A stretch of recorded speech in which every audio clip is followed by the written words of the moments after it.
Hello everyone, in the last video we made main menu for our game. In this video we will work on the player and on its movements. Just a reminder that we are working on the mobile game and you can already try this game on itch.io and maybe on Google Play if it's already published. And this game about decorating a Christmas tree with this player. So we will make this movement today in this video. Also, don't miss my next video by subscribing for the channel. If you'll have any question, please leave them in the comments. I'll appreciate any likes and feedbacks. Well, with all of that said, let's get started. Just a few words about how we will organize the work today. So first, we will configure sprite for our character. Then we will create game object for the player with rigid body and collider. We will talk a bit about that. Then we will add animation for walk and jumps, and then we will add script to handle and jump and walk. So let me stop the game and I will go to sprites folder, to this ice climber. I already have this image without background. And as you remember from the last video, what we been doing with these types of images, that we go into inspector for the image and then we'll select multiple for sprite mode, then we hit apply. After that we're going to sprite editor and we need to slice this image, so each of this character image will be like individual sprite. So now we have all of the animation for the player and how animation will work, that on each frame it will just iterate through these images. So let's do that. Yeah, but first let's create. Yes, I forgot to save. So when we're done all of that, I supposed to hit apply, but because I just switch window, Unity just prompt me and say, hey, you forgot to save. And so I just click save. Yeah, now we see all of the sprites here. So let's create, let's go to the scene first, game scene. And here, let's create an empty object. And let's call this one player. And maybe we should attach, not maybe, but we will attach a sprite render to this game object, where we will need to specify our player sprite. And so also we need to make sure that our sorting layer is player, so it actually appears on the screen, and also make sure that Z value is, let's say, 15 or so. Let's double click on the player so we can see it on the scene. Yes, it is kind of here, but yeah, if you look into position, then you see that position is a bit messed up. So we want to reset the position, and now we have player here. Again, I would say that player is too small, so let's probably put an Christmas tree so we see it later. And Christmas tree. So we need to compare how big or small our character in compared to Christmas tree. So let's go to sprites. Also on Christmas tree, let's add sprite render as well. I will specify that it's background, maybe order in layer 5, because it's also like a background-ish thing. And now we want to put, we want to reset our position, and we want to put this Christmas tree here. And now we can change position of our tree. I'll double click on the Christmas tree, and then I press W on the keyboard, and so I can drag it somewhere here. Yep. And also remember that from our last video when we done main menu, let's go back to our main menu scene. And if we go to main camera animation, let's go down way here. Let's copy this value. We can see that the camera size right now is 6, and also position here is 0.34 to 94. So let's just take that one. What we can do actually is we can click on the 3 dots and then copy and position. After that, we go back to the project, to the game scene. We take our camera, also press on here, and now we paste position. And you see it just applied this position. We also want to change size. Boom. Now we have our tree, Christmas tree, on the full screen. And we also want to move it now a bit so it will be just in the middle of the screen. I like it like that. And so now we can see that player isn't actually that small. I would say it's okay size. I maybe want to make it a bit bigger, not sure how big. So again, if we're doing bigger value for this pixel per unit, then our image will be smaller. And if we'll make the lower amount or smaller amount, then another way around picture will be bigger. And 50 is too big, I would say. Let's try 80. 80 is just right. Okay, so now let's go back to the player. And as I said, we want to add rigid body and collider. So what are those components? Let's add rigid body first. Rigid body 2D. So this component will simulate our body, that it's like has a mass and it's also like affected by gravity. So this component will actually do that for us and we don't need to do any math. So by adding this component, we're kind of saying that now this object is controlled by physics system and it's also apply all of the physics, right? We can say that, yeah, it has mass, what mass it has. We can specify some gravity, scale, and so on. And so because of that, now if we will press play and just see what happens, so we should expect that our player will just fall down. Yes. So this one is expected behavior. So then how to change that? So we don't want our player to fall down immediately. It should actually stop somehow. So we need to specify the ground and to control our, like how our object is touching something. For that, we have another component called collider. And for player, I will specify capsule collider 2D. And we can change the area to figure out how big the collision area should be. I would say that it's just good. We don't need to change much here. So I will just leave it and then just make sure that is trigger is not checked. Because if we say that it is just trigger collider, which means that we will not, so wall will not stop this type of colliders, right? It will just pass through the wall or through the ground in our case. And also now, even though we have collider already, it will still fall down if we will click play. Why? Because there's nothing to collide with. And we need to create that. And what I will do, I'll probably create a few colliders, like a few empty body inside background, and it will be ground. And also I will do two more, or like first just one more. It will be left and right wall. I do it's very simple. So first we have ground. Let's add collider for that. I'll also use capsule collider 2D so I can control a shape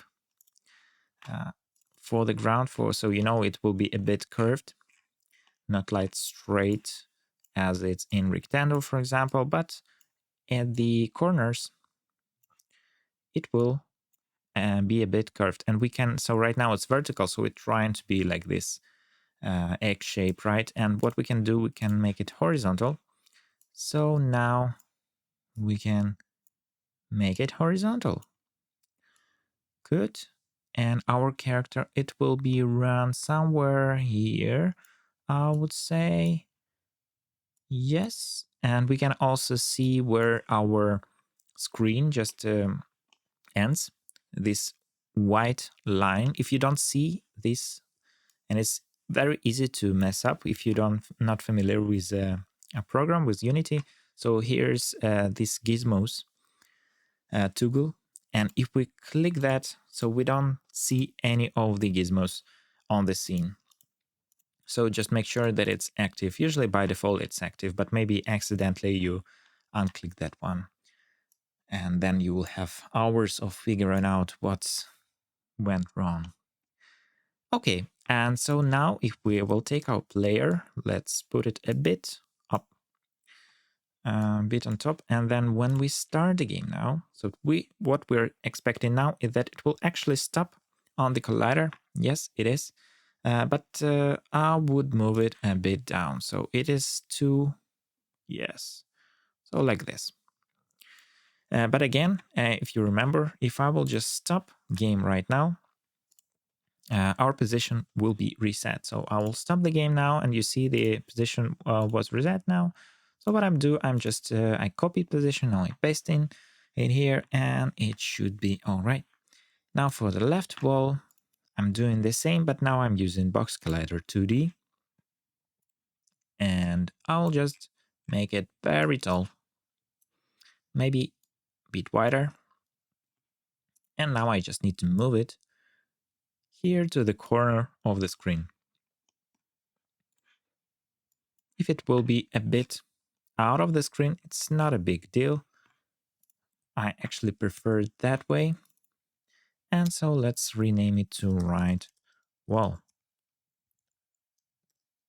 And move this one to the right. So now we should have left and a right wall. So when our character will move to the right or to the left, it will never go beyond our screen. It will not fall down into the void. Super. With this part down, now let's go to the animations. So before we do in script, let's actually make our animation for the player. And you already familiar with the flow. Let's go to the player. I'll just collapse this one because I don't need them. And I will add animator. And now I will go to animations folder and we'll create animator controller for our player. So I'll just call that one player. So I either drag and drop that. I will actually drag and drop. So after that, with player selected, let's go to animation and create new animation clip, which will be called idle. So idle is an animation clip for when our character is not like active. It's not happening anything with it. It's not moving, it's not jumping, just standing. So it's idle animation. And so what we need to do here, I would like to split now the animation tab and the project tab, because I will need to drag and drop some of the sprites. So let's add one property. And what we want to select here is sprite render. We need to expand that and select sprite. So now we can actually drag and drop sprites here. So I will remove the latest key. So the last, not latest, sorry, the last key, I will remove that one. And now let's go to our character folder. And let's find all of the idle animation. And it's here. So from first to this one, all of these are idle animation. And I will just drag and drop them here. Also, I remove the first key. Select all of this. And now I will drag it.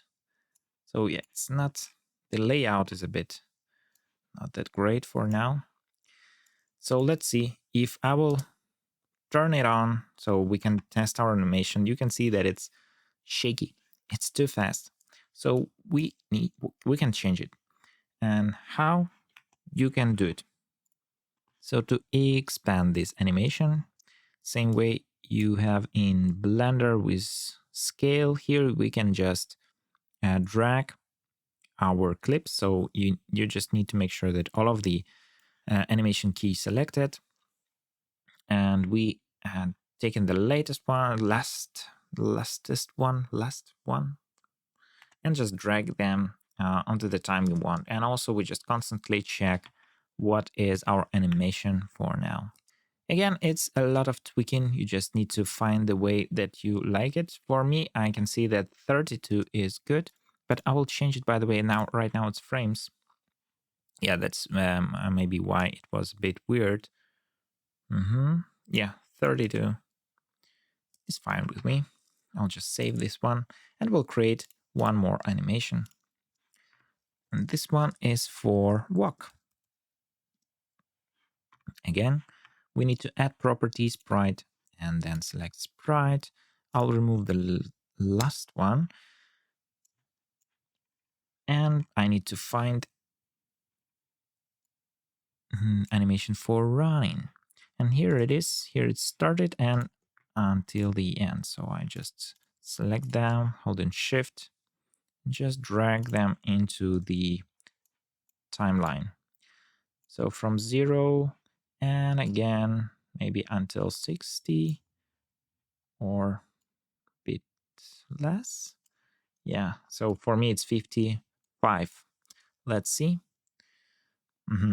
So it is okay-ish, but we will see how it will be with a movement script. So when we will add actual like speed property to our character, we will see what will be the best animation speed as well. So right now I guess I selected for 33 frames per animation is good looking. Then let's create animation for jump the same way.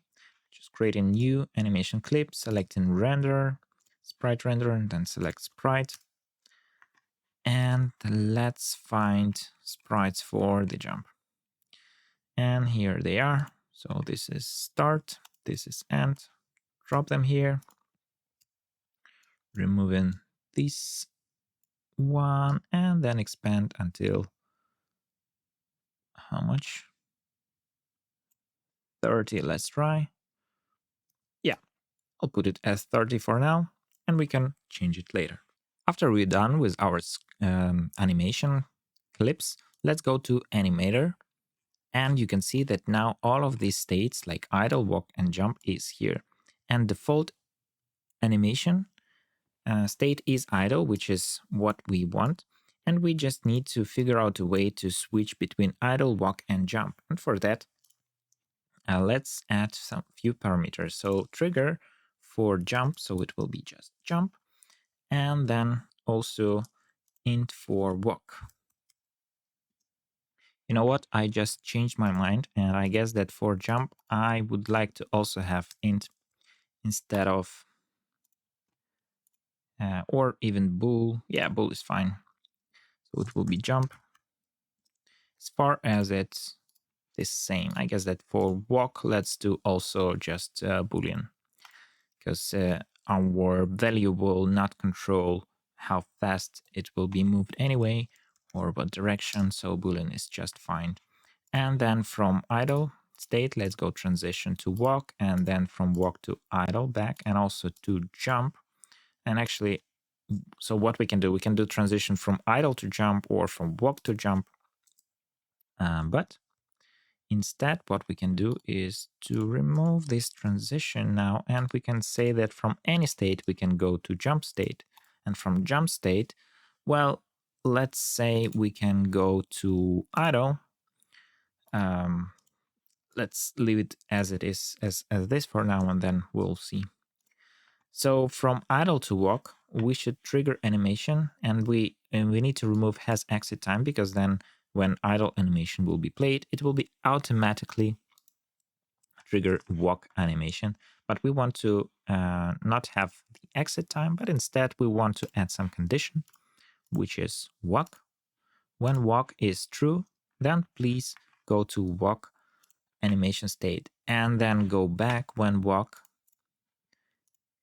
is false. What I will do, I will just do a simple condition. So if walk is false, then just go back to idle.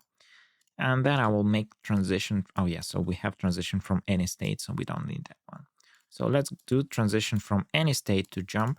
We saying that if jump is true, then please jump. And from jump to idle is when jump is false. And so then it will figure out from idle. If it's walking, then it will just go to walk animation state. Let's also make sure that walk animation is loop. So it is in cycle animation. And so loop time is selected. And for jump, it's another way around. It should not be looped. So let's double click on that and deselect loop time. So jump, it will try to jump, and when only will end when we hit the ground. So we don't want to play this jump animation in the air. Okay, let's test this out. So I will run the game. And now what we can do, we can trigger manually walk. So we can say, okay, yeah, we can see that our character is running now. And if I will set that jump is true, it will just make this jump animation. It looks a bit weird though, probably because walk is true. So maybe if I will deselect walk, no, it is actually the same. I actually don't like how it looks at all. So I will remove the jump parameter and then we'll create new one, which is trigger instead. And so now I will remove this one. We'll say that, yeah, when it's jump, and then it will go back to idle with yes, has exit time. Maybe actually that was the problem. Anyway, has exit time like this. And I'll remove condition completely. And now let's check if we play the game and now we jump. Yeah, it will do the jump. And same I will do. Oh yeah, so it will, from walk it will go to jump, and from idle it will always go to jump. For example, if we're walking around and then we decided to jump with trigger, yeah, it will just jump. So this is what we want. Great. So with animation configured, let's go to the scripts. So let's go to scripts folder and create a new C# script, and we call it movement controller.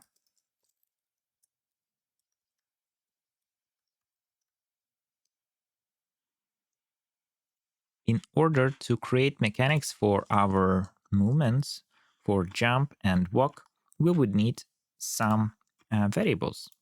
And those will be for movement speed, like move speed, and for jump power, how far away we will jump. And also we want to access our rigid body for movement, and for jumps, actually, we will add force to our body, so to jump. Also, we want to have a state if our player is jumping right now or not, so we will need a variable for that as well. And we want to also access our animator, because we will trigger animations every time when something will be happened with our character. So let's add those variables in here in the beginning of our class. So for variables like speed and jump power, we will use public variables, and it will be float. So we can specify and control the speed of our character from the Unity editor. Right now I'm specifying these default values, but we can change them later in our Unity editor without changing anything in the script. And so also we want to have held some variable for movement direction. It will be vector2. And by default, it will be just vector2.0. So it will be just 0 x and 0 by y axis, right? And so we also want to specify, let's just use public. Here it will be a rigid body. So because we will need to access our rigid body, and we'll just call that RB. It's a standard. We also want to have one more private variable. And let's keep all of the private variable in one place. I will move them and like group them a bit later. For now, I'll just stick into trying to do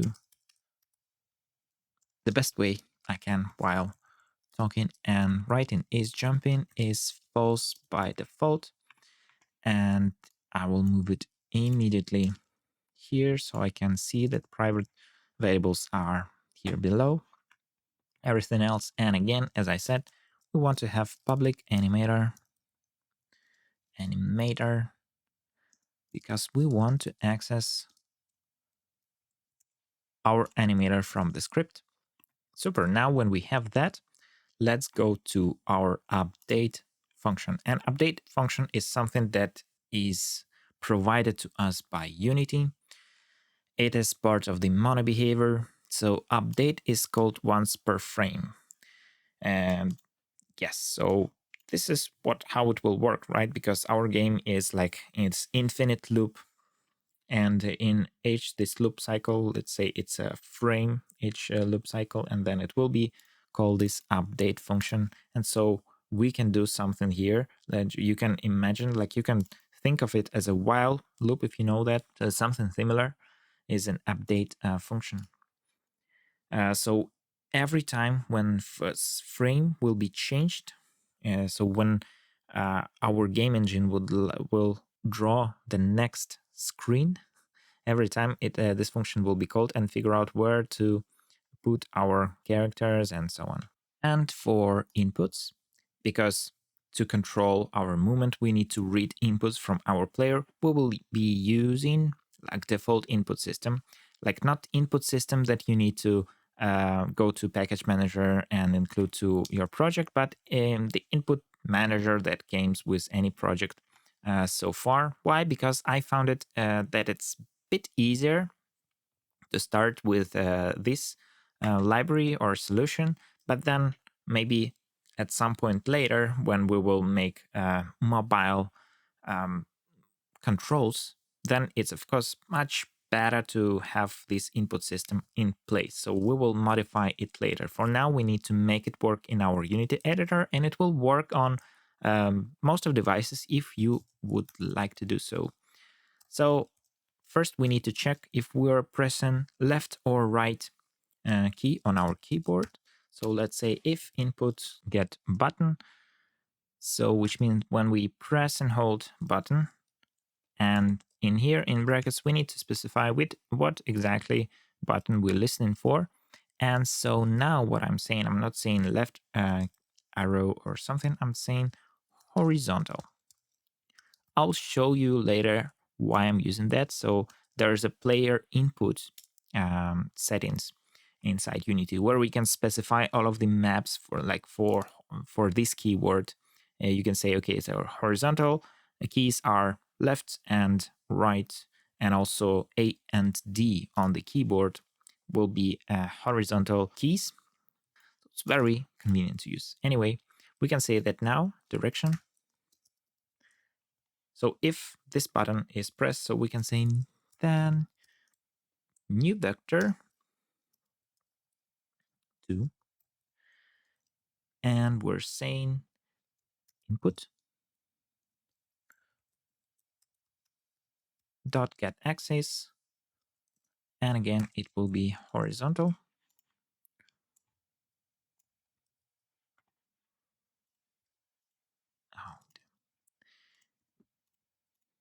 And because it's vector 2, we need to specify 2 values, so it will be just 0. So now we have direction of our movement.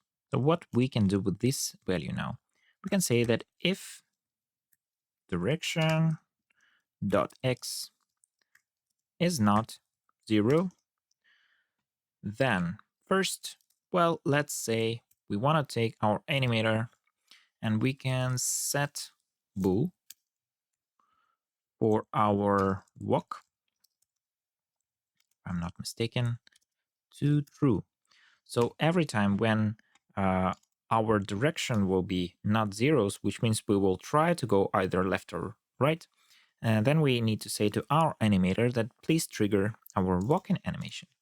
And else we need to say that, hey, please stop walking. So that is not the only thing we want to do. When the direction x is not equals to 0, what we can do, we can say move our character and we can say just direction. Okay, now we can see that here's error because we don't have move character script, and so what we can do here is just hover it, and we can also right click and quick action and refactoring and then generate method called blah blah blah. So it will generate this method for us. We can see now that we just need to implement this one. So there's a lot of ways to implement movement of our character using physics or not. But here we will just use transform translate. So it's not using physics when it's moved. And I want to say that for this type of game, it's just the best way to move our character with translate function. And so for translate function, what we need to provide, we need to say to in which direction we want to move our character. And yeah, by the way, what I done, I just using transform here.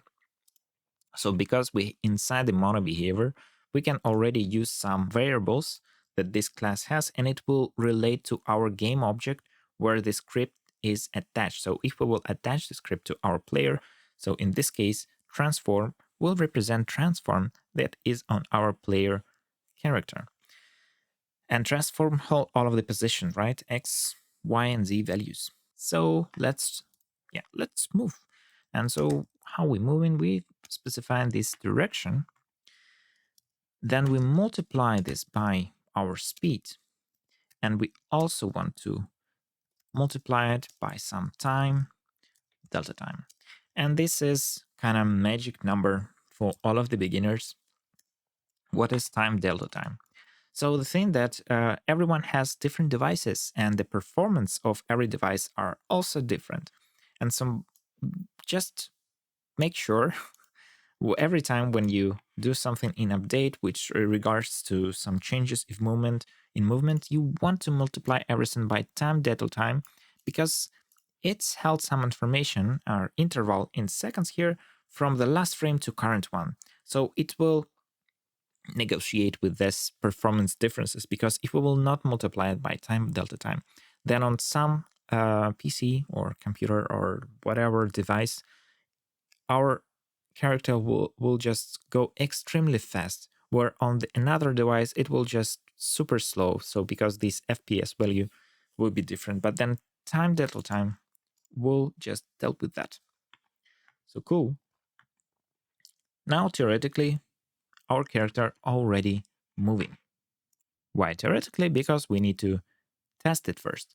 But before we testing that, let's create also or write some script for jumping. And we will do it in similar way here inside the update function.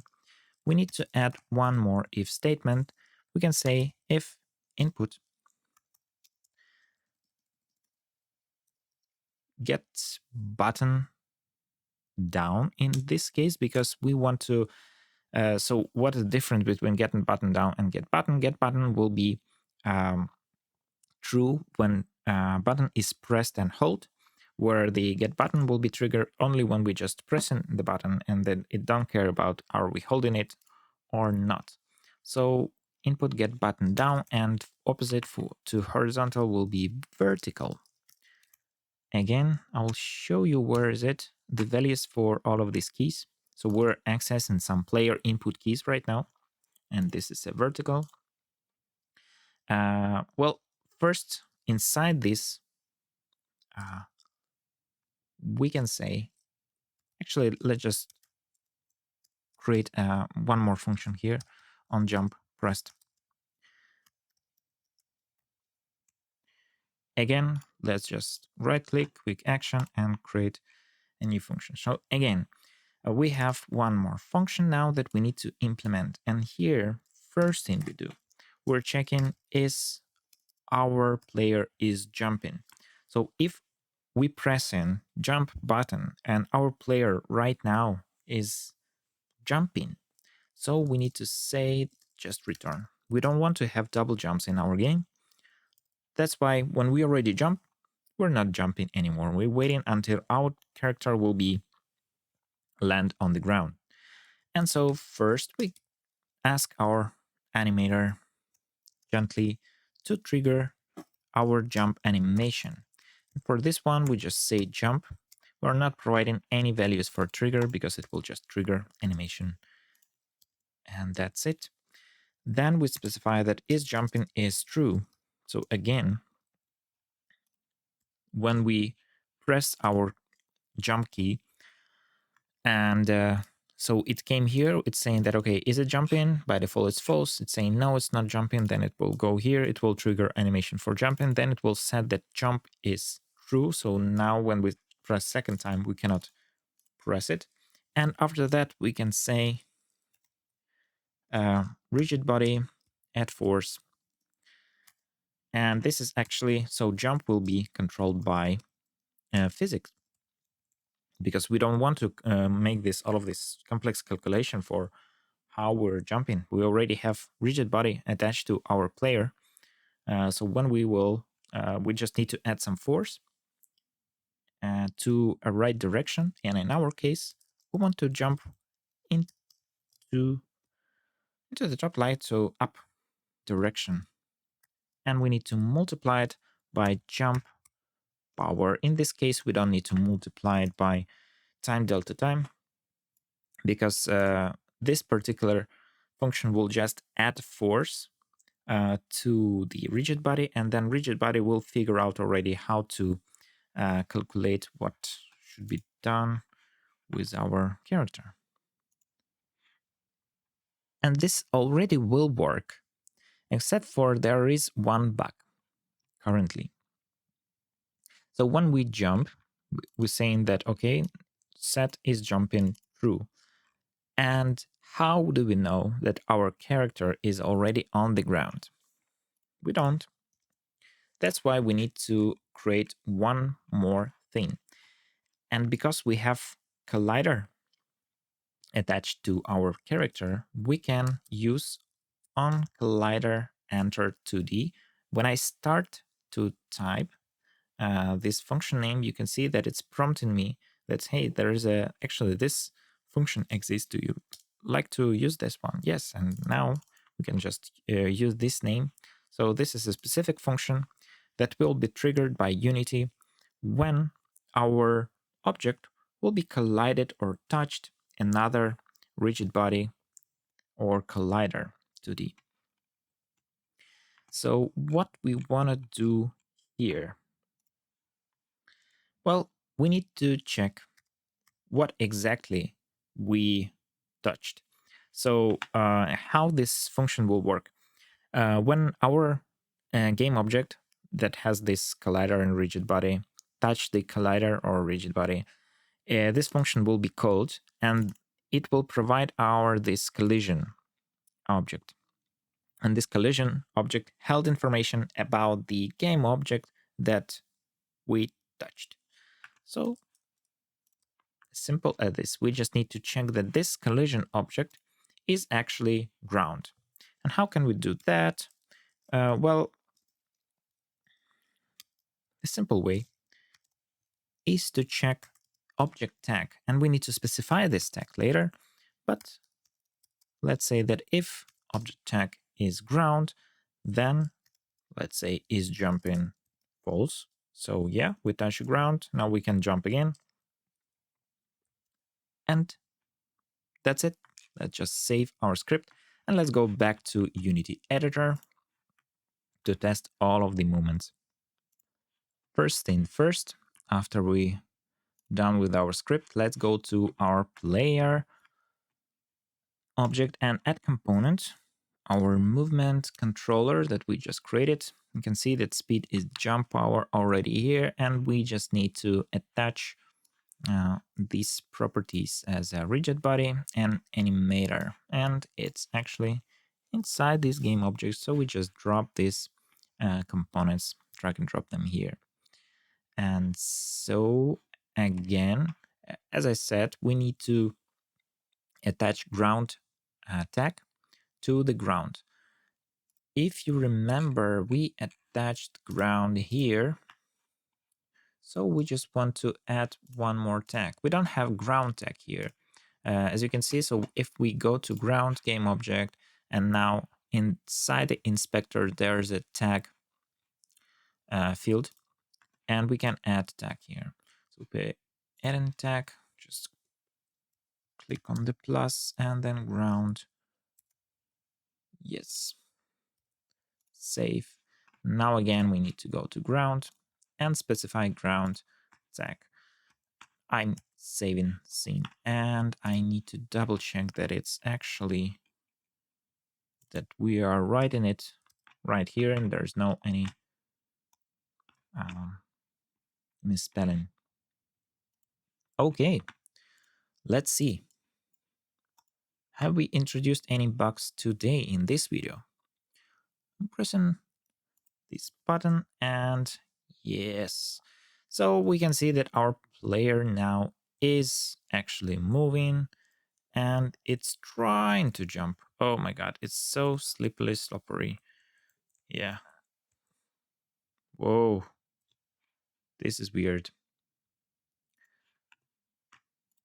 So right now we have two problems. First of all, when we move to different direction, our character always look into the one direction only.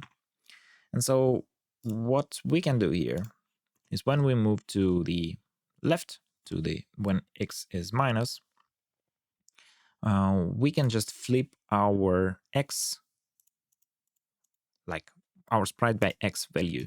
So we do this one, we'll just flip our image, but we'll just look into another direction. But then also, it feels so slippery. It's super wrong. And I guess it's because we're never check for our button up. So let's try that one. So we can say if, let's just copy this one completely.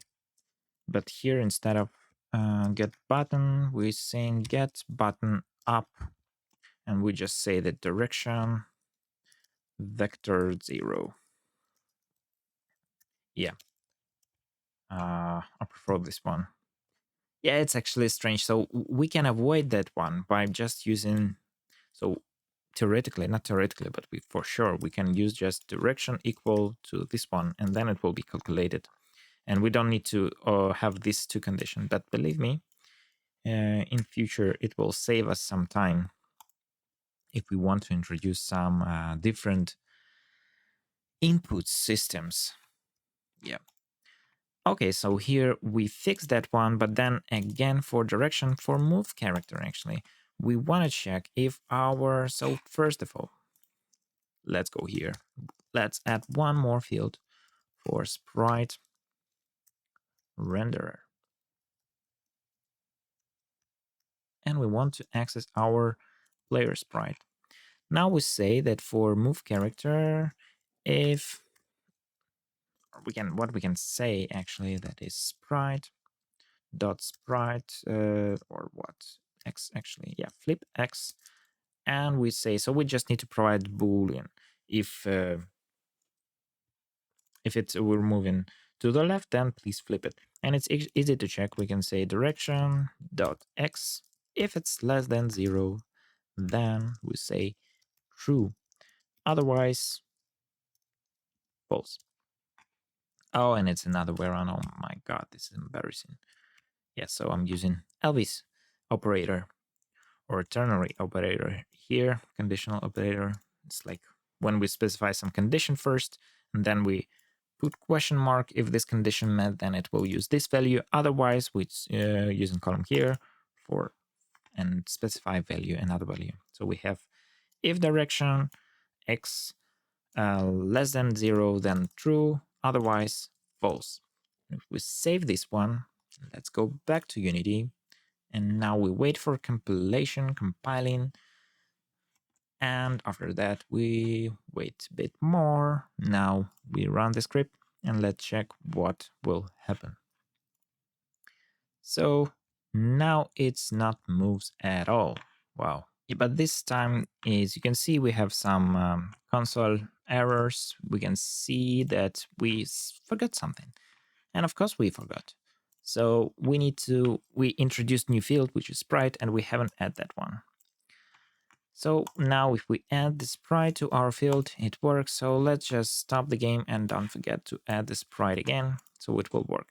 So let's go back to player mode, playing mode, and let's just work a bit with our values. As you can see right now, I jumped and it not was even a jump. What jump was that? So let's add more force to our jump. Let 300.